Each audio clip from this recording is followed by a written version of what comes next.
Ko te whakakotahi a ngai Māori me te whakamana i ngā rangatahi Māori, te whaia te Tumuaki hou a te Haahi o te Haahi Ratana. A Manuao te Kohamutunga Tamou i rote i wanakau hou ki ngā whare Ratana huri noa i te taitoke rau i te mutuna wiki nei. Kei tō mātou karerea te mahemina whakamahuki. Other than that, I just want you to walk with me. Ko Manuao te Kohamutunga Tamou, te Tumuaki Waru o te Haahi Ratana, e whakatairanga ana i tana tirohanga ki te anamata o tōna Haahi.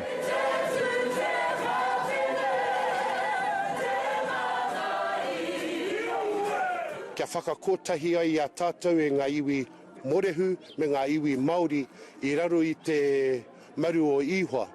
Kua roa e tuana te Haahi ki te tai tokerau.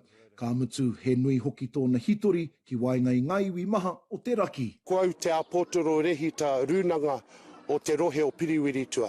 Mai i ramarama tatu atu ki te rerenga wairua me ngā apotoro, me ngā paua te Haahi. Ko tōku nei hohunutanga o oku nei mahi kia piki ake ai te whatu manua o ngā apotoro me ngā paua te Haahi o te kāinga nei. Ko te Maatoro, he ingoa nā te Haahi mo te haerenga te Tumuaki ki te motu. Ka whai wāhi hoki ko ngā pononga te Haahi ki te tūtaki ki tō rātou kai arehi hou. Arā, ko te Maatoro e kaupapa nunui tērā, nui whakaharahara tērā mō ngai tātou mō te iwi morehu.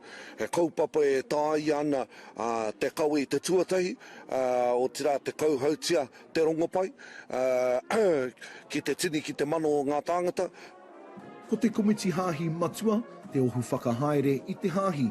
Nō nā tata nei i eke ko etehi me mahou, he tai pakeke, he tai kaumātua anō hoki.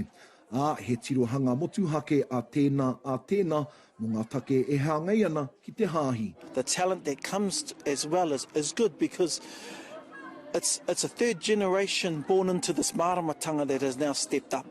Aha koa ngā raruraru, i roto i te Haahi i te wā iti nei, e kaha tautoko ana te haukainga i tō rātou Tumuaki hou. E te Tumuaki, hei te utunga o tēnei marama, kahi koetahi nei a Piriwiritua, i tō taha, ki te Maatoro ki tauranga.